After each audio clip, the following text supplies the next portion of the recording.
Mientras observaba sus rostros descomponerse, supe que mi venganza apenas comenzaba. 66 años pesan sobre mis hombros, pero ninguno como el día en que descubrí la traición de mi propio hijo. Me llamo Isabel Pech, y durante 3 décadas y media serví como auditora del sector público en Mérida, Yucatán. Mi vida profesional transcurrió entre números, balances y la satisfacción de descubrir irregularidades que otros intentaban ocultar bajo montañas de papeleo. Mi esposo Manuel falleció hace 7 años, después de una vida dedicada al trabajo en plataformas petroleras, dejándome con una pensión considerable, una hermosa casa frente al mar en Progreso y recuerdos que mantengo como tesoros personales. También me dejó a nuestro único hijo, Ricardo, un hombre que nunca comprendió que la riqueza verdadera se construye con esfuerzo constante y no con esquemas rápidos. Los primeros años después de la muerte de Manuel fueron tranquilos. Disfrutaba de largas caminatas por la playa al amanecer, visitaba a mis antiguas colegas para café y pan dulce los miércoles y ocasionalmente viajaba a Ciudad de México para ver exposiciones de arte. Ricardo aparecía esporádicamente, siempre con nuevas ideas de negocios que invariablemente fracasaban por falta de perseverancia. Sus visitas coincidían sospechosamente con los depósitos de mi pensión mensual, un patrón que reconocí fácilmente después de décadas detectando irregularidades fiscales en oficinas gubernamentales. Todo cambió cuando Ricardo regresó de un retiro espiritual en Tulum con Alejandra del brazo y un anillo de matrimonio improvisado con semillas de acai. Ella se presentó como coach de bienestar holístico certificada internacionalmente, aunque nunca mencionaba específicamente dónde había obtenido tales certificaciones. Alta, delgada, con el cabello teñido de un rubio antinatural que contrastaba dramáticamente con sus cejas oscuras, Alejandra hablaba constantemente sobre energías, vibraciones y conexiones cósmicas, mientras sus ojos calculadores evaluaban discretamente el valor de cada objeto en mi sala. La pareja recién formada instaló su base de operaciones en Mérida, aprovechando el creciente interés internacional en el llamado Triángulo Espiritual Mexicano. Alejandra organizaba ceremonias de sanación con cuencos tibetanos en parques públicos, cobrando en dólares a turistas extranjeros, mientras Ricardo se encargaba de la logística y las redes sociales. Su cuenta de Instagram, Aune Alma Ancestral Maya, acumulaba seguidores impresionados con fotos cuidadosamente filtradas de supuestas ceremonias ancestrales realizadas en cenotes privados, convenientemente omitiendo que muchas eran simplemente sesiones fotográficas sin contenido espiritual real. Ricardo comenzó a visitarme con mayor frecuencia, siempre con propuestas elaboradas y proyecciones financieras impresionantes en su tablet. Hablaba apasionadamente sobre el boom inmobiliario en el centro histórico de Mérida, mostrándome fotografías de casas coloniales abandonadas que, según sus cálculos, podían transformarse en alojamientos de lujo para extranjeros buscando la auténtica experiencia yucateca. Mencionaba términos como retorno de inversión, valorización patrimonial y flujo de capital, con la confianza de quien realmente comprende estos conceptos. Mi instinto de auditora detectaba inconsistencias en sus números, proyecciones demasiado optimistas y costos de renovación sospechosamente bajos. Sin embargo, mi corazón de madre quería creer que finalmente había encontrado su camino. Quizás era el momento de apoyarlo económicamente, darle la oportunidad que necesitaba para establecerse definitivamente. Después de todo, a mis 66 años, comenzaba a preocuparme por el futuro de mi único hijo cuando yo ya no estuviera para rescatarlo de sus fracasos financieros. La primera transferencia fue de 30,000 pesos para asegurar una pequeña casa amarilla cerca del Parque Santa Lucía. Ricardo aseguraba que solo necesitaba reparaciones menores para convertirse en un encantador alojamiento boutique. 3 días después recibí otra llamada urgente. Habían descubierto problemas con la instalación eléctrica que requerían atención inmediata. 40,000 pesos adicionales fueron transferidos desde mi cuenta. La siguiente semana, una crisis con las tuberías antiguas demandó 50,000 pesos más. El patrón se volvió familiar, pero decidí ignorar las señales de alerta que mi experiencia profesional me gritaba. Los 30,000 pesos iniciales se convirtieron rápidamente en 100,000, luego 200,000. Las renovaciones menores resultaron ser problemas estructurales graves que aparentemente nadie había notado durante las inspecciones preliminares. Cada semana surgía una nueva crisis, una oportunidad imperdible, un gasto inesperado que requería fondos inmediatos. Mi cuenta bancaria disminuía constantemente, mientras las promesas de ganancias futuras solo aumentaban en elaboración y grandiosidad. Durante ese primer año, mi pensión mensual y considerables ahorros de vida comenzaron a financiar lo que Ricardo llamaba Alma Maya Luxury Stays, un creciente imperio de casas coloniales en el centro histórico, compradas a precios bajos y supuestamente renovadas para alojamiento de lujo.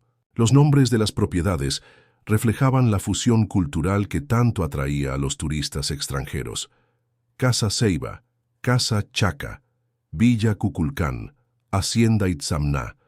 Alejandra insistía en purificar energéticamente cada propiedad antes de iniciar renovaciones, ceremonias elaboradas que, curiosamente, siempre requerían materiales costosos importados de Bali o Nepal. Luna nació durante ese periodo frenético de adquisiciones inmobiliarias, mi única nieta.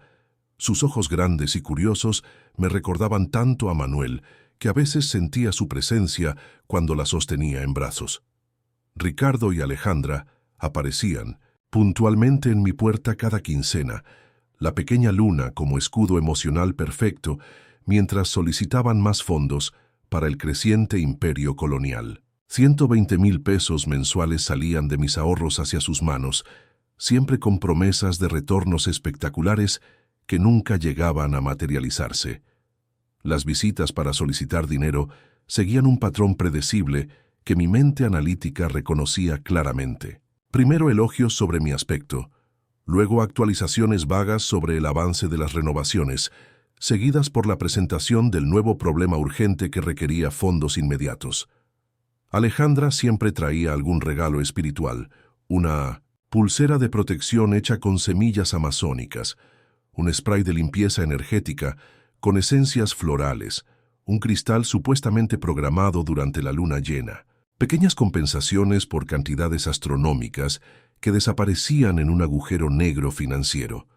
Gradualmente, Alejandra comenzó a visitarme sola, siempre trayendo tés extraños y nuevos amuletos de protección. Hablaba constantemente sobre energías negativas que supuestamente detectaba en mi casa y la urgente necesidad de limpiezas espirituales para mi aura. Sus ojos inquisitivos nunca se fijaban completamente en los míos, mientras inspeccionaba disimuladamente mi sala, evaluando los cuadros antiguos que había heredado de mi madre, los recuerdos familiares que podían tener valor en mercados de antigüedades, las pequeñas esculturas de jade que Manuel había coleccionado durante sus viajes. En una de estas visitas, mientras yo preparaba café en la cocina, la sorprendí fotografiando los documentos de propiedad de mi casa en progreso que guardaba en un cajón del escritorio. Su explicación sobre vibración numérica de direcciones fue tan elaborada como poco convincente. Mis décadas auditando me habían enseñado a reconocer la codicia disfrazada de preocupación, la manipulación envuelta en palabras espirituales huecas. Comenzaba a ver un patrón perturbador, pero necesitaba pruebas concretas antes de actuar. Contraté discretamente a un investigador privado, un antiguo colega del Ministerio de Hacienda que ahora trabajaba de forma independiente. Su informe preliminar confirmó mis sospechas. Las renovaciones en varias propiedades estaban incompletas o realizadas con materiales de calidad inferior a la presupuestada. Los permisos municipales para operación turística no habían sido tramitados correctamente. Varias facturas presentaban irregularidades sospechosas, con montos inflados y servicios fantasma. El imperio de casas coloniales era mayoritariamente una fachada elaborada sostenida por mi pensión mensual. La invitación llegó un martes por la tarde, en un sobre artesanal perfumado con lavanda y sellado con cera púrpura. Una celebración especial para conmemorar el primer aniversario de Alma Maya Luxury Stays. El evento sería una cena exclusiva junto a un cenote privado en las afueras de Mérida, con un chef especializado en cocina orgánica prehispánica y una ceremonia de vino en sin sonido curativo dirigida personalmente por Alejandra. Ricardo insistió por teléfono en que era fundamental que asistiera como invitada de honor, como la matriarca que había hecho posible el sueño familiar. Algo en su voz sonaba forzado, una tensión artificial que recordaba sus mentiras infantiles sobre tareas escolares. Acepté con entusiasmo fingido, manteniendo mis crecientes sospechas ocultas tras décadas de experiencia enfrentando funcionarios nerviosos con documentos falsificados. Esa misma tarde hice 2 llamadas importantes. La primera a mi abogado, actualizando mi testamento y estableciendo ciertas protecciones legales. La segunda a Jimena, mi antigua colega del Ministerio de Salud, quien ahora supervisaba regulaciones sobre medicina tradicional. La conversación con Jimena fue especialmente reveladora. Me informó sobre un preocupante aumento en casos de ceremonias espirituales fraudulentas donde turistas y locales eran drogados con dosis excesivas de ayahuasca y otras sustancias tradicionales para luego ser robados o extorsionados. También mencionó que Alejandra había intentado obtener permisos para importar ciertas plantas restringidas, citando usos ceremoniales, aunque carecía de las credenciales antropológicas o médicas necesarias. Jimena me explicó detalladamente los efectos de diversas plantas medicinales, información que resultaría invaluable poco después. Los días previos a la celebración, intensifiqué mi investigación. Contraté a un segundo investigador para verificar el estado real de las propiedades adquiridas. Solicité un informe crediticio completo de Ricardo y Alejandra, descubriendo múltiples préstamos personales y tarjetas de crédito al límite. Consulté con otro abogado especializado en propiedades y fideicomisos. Me reuní con un médico, especialista en toxicología. Cada pieza de información completaba un rompecabezas perturbador, pero ya no podía permitirme la negación maternal que había nublado mi juicio profesional. El viernes por la noche, Ricardo insistió en recogerme personalmente para la celebración. Llegó en una camioneta lujosa recién adquirida, otro gasto injustificado, considerando la supuesta necesidad constante de fondos para renovaciones. El camino hacia el cenote serpenteaba entre vegetación densa, alejándonos gradualmente de la ciudad y sus testigos potenciales. Memorizaba mentalmente cada desviación, cada referencia geográfica, mientras Ricardo hablaba nerviosamente sobre planes futuros cada vez más ambiciosos. La propiedad era verdaderamente espectacular, un testimonio de la belleza natural yucateca que ninguna estafa podía disminuir. Antorchas artesanales iluminaban senderos de piedra caliza blanca, guiando a los invitados hacia una plataforma circular construida alrededor del cenote. El agua turquesa reflejaba perfectamente las primeras estrellas de la noche, creando una atmósfera mágica que comprendí era el escenario perfecto para manipular percepciones y debilitar defensas racionales. Aproximadamente 20 invitados conversaban animadamente en pequeños grupos, principalmente extranjeros con ropas blancas de algodón y abundantes accesorios de inspiración indígena. Reconocí a varios empresarios locales, potenciales inversionistas según mencionó Ricardo durante el trayecto. Alejandra dominaba el espacio central, vestida como una falsa sacerdotisa maya, con un huipil blanco bordado a mano que costaba más que el salario mensual de muchas artesanas yucatecas auténticas. Su maquillaje elaborado imitaba vagamente símbolos mayas, aunque cualquier antropólogo serio habría notado las inconsistencias históricas. Me asignaron un lugar de honor en la mesa principal, directamente junto al agua cristalina del cenote, con Ricardo y Alejandra flanqueándome estratégicamente. La cena comenzó con discursos elaborados sobre conexiones ancestrales y agradecimientos superficiales a inversionistas presentes. Los alimentos, presentados como recreaciones de recetas prehispánicas, eran principalmente versiones gourmet de platillos yucatecos tradicionales con nombres reinventados para impresionar a los comensales extranjeros. Sopa de lima se convertía en consomé ceremonial de cítricos sagrados. Cochinita pibil se transformaba en cerdo ritual enterrado en especias solares. Después de los postres, Alejandra anunció solemnemente el inicio de la ceremonia espiritual. Los cuencos tibetanos comenzaron a sonar mientras pequeñas luces estratégicamente colocadas creaban efectos hipnóticos sobre la superficie del agua. Un joven con rastas y tatuajes, evidentemente recientes de símbolos mayas, comenzó a servir un líquido oscuro en copas ceremoniales elaboradas. Alejandra explicó con reverencia fingida que era una bebida sagrada para abrir nuestros canales espirituales, una receta ancestral para conectar con nuestra sabiduría interior y manifestar abundancia universal.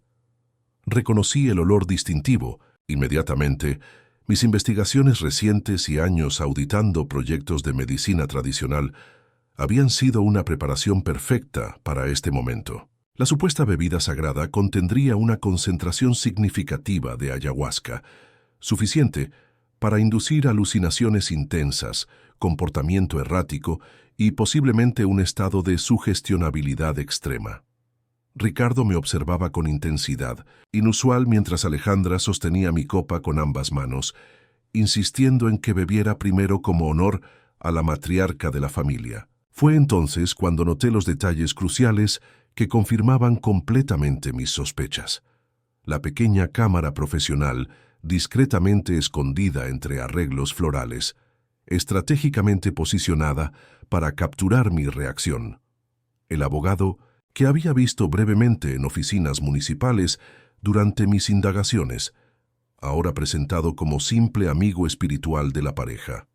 La aparente coordinación entre Ricardo y el joven sirvienta para asegurar que mi copa recibiera una cantidad considerablemente mayor del brebaje oscuro. El plan se volvía dolorosamente claro. Pensaban grabarme bajo los efectos de una dosis excesiva de ayahuasca, creando evidencia visual de comportamiento errático que posteriormente podrían presentar como prueba de inestabilidad mental. Con mi supuesta incapacidad documentada, podrían solicitar control legal sobre mis finanzas, acceso completo a mi pensión mensual y eventualmente la propiedad de mi casa frente al mar en progreso. Un esquema tristemente común según había comentado Jimena, pero infinitamente más doloroso viniendo de mi propio hijo. Con la destreza aprendida enfrentando burócratas corruptos durante décadas, calmé mi indignación interna y mantuve una expresión plácida. Esperé pacientemente el momento exacto durante un redoble particularmente intenso de los tambores ceremoniales, cuando todas las miradas se dirigían hacia una danza improvisada junto al cenote. Mis manos arrugadas, pero sorprendentemente ágiles, intercambiaron hábilmente las copas mientras todos cerraban sus ojos en supuesta meditación profunda. La copa con mayor concentración ahora estaba frente a Ricardo, quien me sonreía con falsa calidez filial. Cuando Alejandra anunció que era momento de beber la medicina sagrada para iniciar nuestro viaje espiritual colectivo, Ricardo tomó su copa con entusiasmo evidente. Bebió ansiosamente el contenido completo, demasiado confiado en su plan para notar el ligero sabor diferente o para interpretar correctamente mi sonrisa sutil como algo más que ingenuidad maternal. Yo fingí beber, permitiendo que apenas unas gotas tocaran mis labios mientras mantenía la copa estratégicamente posicionada. Años de entrevistas con contribuyentes evasivos me habían enseñado el arte de la apariencia convincente. La cena continuó con conversaciones superficiales sobre expansión espiritual y oportunidades de inversión en propiedades sacralizadas.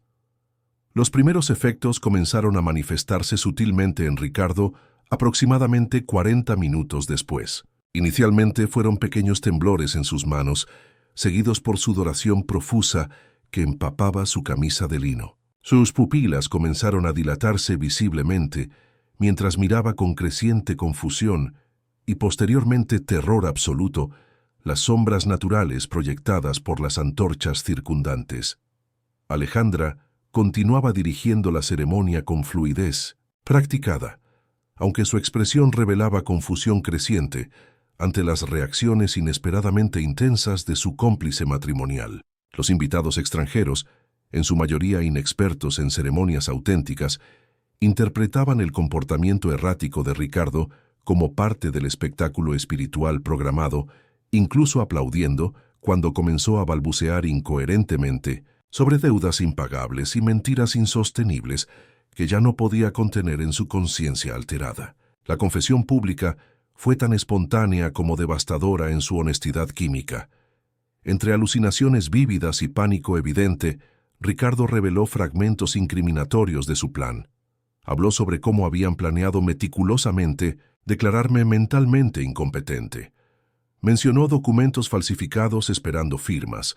Reveló que las propiedades adquiridas estaban hipotecadas muy por encima de su valor real, algunas hasta con terceras hipotecas imposibles de justificar financieramente. Explicó entre sollozos cómo los fondos que yo enviaba mensualmente para renovaciones desaparecían principalmente en lujos personales, viajes internacionales y compras compulsivas, mientras las casas coloniales permanecían con renovaciones mínimas o completamente abandonadas. Los invitados extranjeros comenzaron a intercambiar miradas incómodas, mientras Alejandra intentaba desesperadamente silenciar a Ricardo, primero sutilmente y luego con obvio pánico profesional.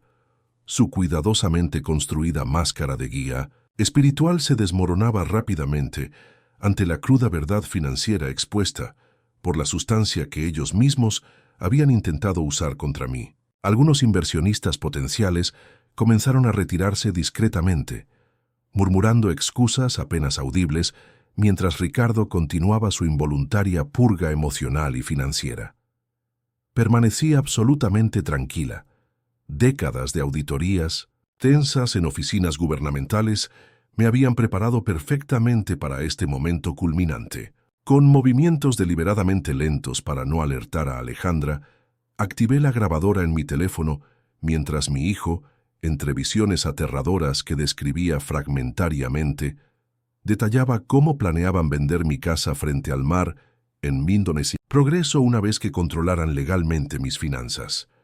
Mencionó específicamente compradores potenciales, cantidades discutidas y comisiones ocultas que enriquecerían principalmente a intermediarios ficticios que resultaban ser empresas fantasma registradas por ellos mismos.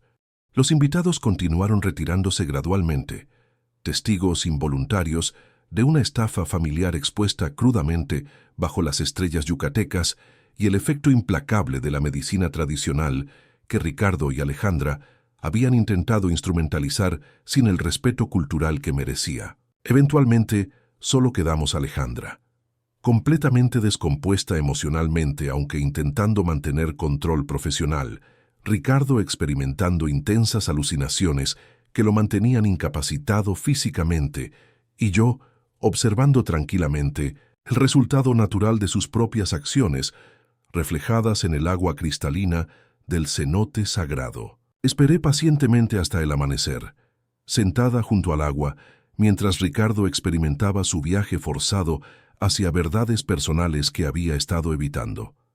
La ayahuasca, según las tradiciones auténticas que Alejandra meramente imitaba, para beneficio económico, frecuentemente confronta al participante con sus propias mentiras y autoengaños. Mi hijo estaba recibiendo una lección ancestral genuina, aunque llegara por caminos inesperados y ciertamente no planificados por él mismo.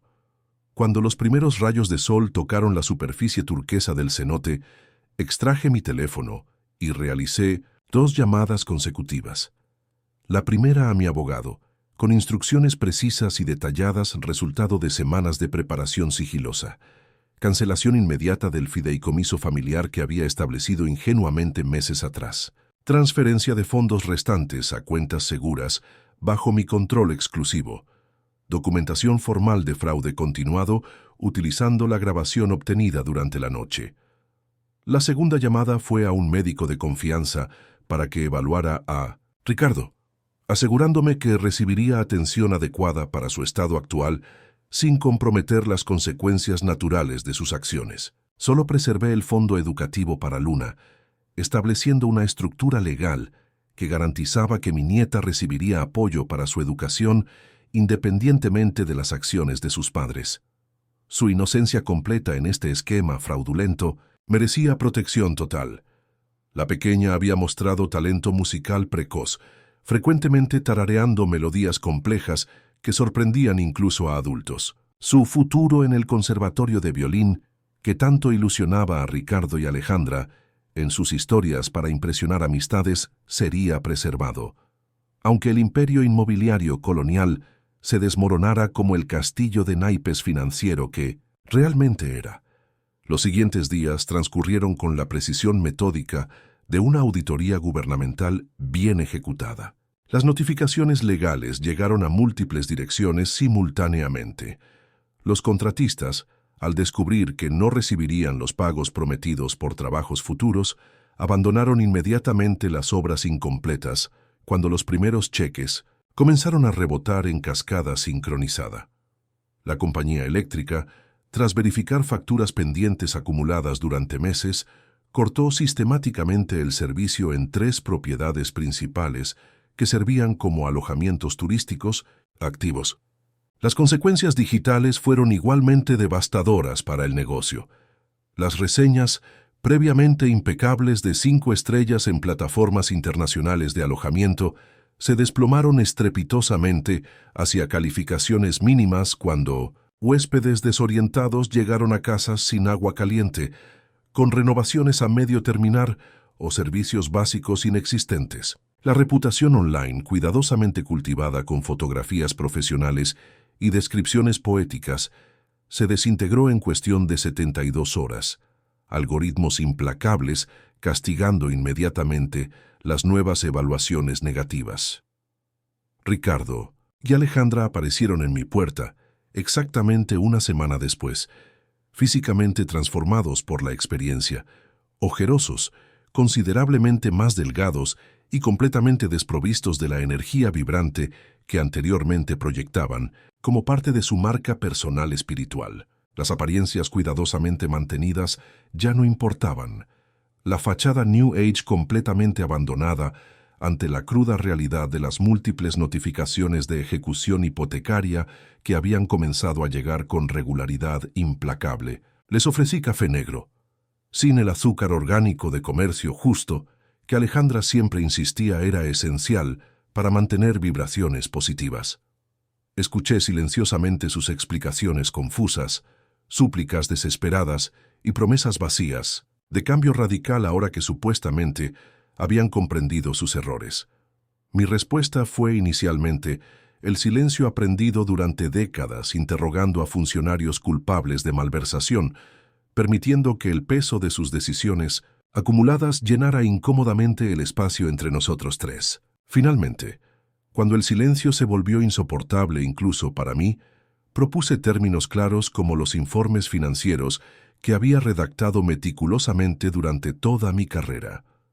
Podrían conservar una única propiedad, específicamente la primera casa amarilla cerca del Parque Santa Lucía, que había financiado con mi confianza maternal inicial.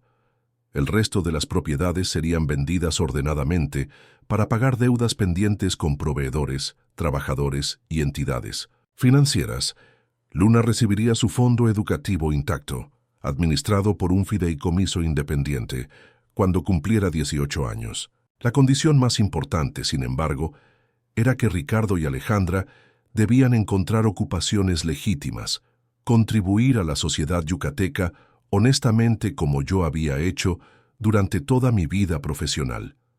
Deberían reconectar con el valor real del trabajo auténtico, comprender que la riqueza genuina proviene del esfuerzo sostenido y no de manipulaciones oportunistas de confianzas familiares o espiritualidades mercantilizadas. Alejandra lloró desconsoladamente mientras mencionaba repetidamente su reputación completamente arruinada en los exclusivos círculos espirituales de Mérida y la imposibilidad de reconstruir su marca personal después del colapso público de su supuesto imperio de bienestar holístico.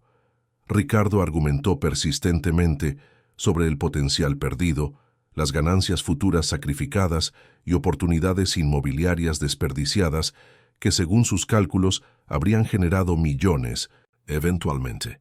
Les recordé con calma que la auténtica espiritualidad maya, que habían comercializado tan agresivamente, valoraba fundamentalmente conceptos como la honestidad, reciprocidad y respeto profundo hacia los ancianos. Principios filosóficos que habían mercantilizado extensivamente sin jamás internalizarlos o comprenderlos verdaderamente. Su imperio de casas coloniales había sido construido sobre cimientos de mentiras elaboradas, tan estructuralmente inestable como los valores morales que habían demostrado durante toda esta dolorosa experiencia familiar. Hoy vivo tranquilamente en mi casa frente al mar en progreso, el mismo espacio que tanto codiciaban como pieza central de su estrategia fraudulenta. Las olas limpian diariamente la arena, como el tiempo gradualmente sana las heridas familiares que inicialmente parecían irremediables. La brisa marina aclara mis pensamientos, mientras observo pescadores locales practicar su oficio con la misma honestidad y constancia que siempre valoré profesionalmente. Ricardo trabaja actualmente como gerente junior en un hotel local, aprendiendo finalmente el valor del esfuerzo consistente y la satisfacción de compensaciones ganadas legítimamente. El director general, un antiguo colega gubernamental que conocía mi reputación profesional, le ofreció esta oportunidad de redención estructurada después de escuchar fragmentos de nuestra historia familiar. Su progreso ha sido lento, pero constante. Sus evaluaciones trimestrales mostrando mejoras graduales en responsabilidad y compromiso laboral. Alejandra da clases regulares de yoga en un centro comunitario para adultos mayores, su enfoque considerablemente más auténtico ahora que trabaja sin la presión constante de mantener apariencias lujosas insostenibles o promesas espirituales exageradas. Ha desarrollado sorprendentemente una afinidad genuina con sus estudiantes mayores, escuchando con atención creciente sus historias personales y sabiduría acumulada. Irónicamente, parece estar recibiendo finalmente la educación espiritual auténtica que tanto simulaba poseer anteriormente. Luna viene a visitarme religiosamente cada domingo por la tarde, su violín mejorando constantemente gracias al fondo educativo que protegí instintivamente durante la tormenta familiar. A sus 7 años, muestra un talento musical extraordinario, que cultivo con lecciones semanales y asistencia regular a conciertos didácticos. Nunca menciono los eventos específicos que transformaron nuestra dinámica familiar, pero ocasionalmente comparto lecciones generales sobre integridad y perseverancia que espero sembrar en su conciencia en desarrollo. A veces, durante atardeceres particularmente hermosos, pienso reflexivamente en aquella noche junto al cenote, en cómo los planes más elaborados pueden revertirse completamente con el simple gesto de intercambiar 2 copas ceremoniales. Mis años como auditora me enseñaron persistentemente que cada número eventualmente cuenta una historia coherente, que los patrones financieros siempre revelan verdades fundamentales para quienes tienen la paciencia y experiencia necesarias para interpretarlos correctamente. La lección más valiosa de toda esta experiencia fue comprender profundamente que la verdadera riqueza personal nunca se ha medido adecuadamente en propiedades acumuladas o cuentas bancarias abultadas, sino en la integridad fundamental que mantenemos consistentemente cuando aparentemente nadie nos observa. El carácter auténtico se revela precisamente en esos momentos privados, cuando las decisiones difíciles no tienen testigos inmediatos, pero construyen inevitablemente nuestro legado permanente. El dinero transitorio puede efectivamente comprar casas coloniales hermosas en el centro histórico, pero nunca podrá comprar auténticamente la sabiduría experiencial que únicamente viene acompañando genuinamente los años acumulados y vivencias procesadas. Ricardo y Alejandra intentaron instrumentalizar mi edad avanzada como supuesta debilidad explotable, cuando irónicamente constituía precisamente mi mayor fortaleza acumulada. La experiencia convertida en intuición protectora. Ahora, mientras observo contemplativamente otro atardecer espectacular desde mi terraza en progreso, frecuentemente agradezco silenciosamente las innumerables lecciones profesionales que mis décadas como auditora gubernamental me proporcionaron generosamente. Herramientas analíticas que finalmente sirvieron propósitos completamente inesperados, permitiéndome auditar efectivamente la estafa más personal y dolorosa que jamás enfrenté profesional o personalmente. A veces me pregunto reflexivamente, cuando alguien intenta deliberadamente aprovecharse estratégicamente de ti, utilizando precisamente tus supuestas debilidades como puntos vulnerables de ataque, exactamente cómo podrías transformar creativamente esa misma situación aparentemente imposible en tu momento de mayor poder personal y claridad existencial.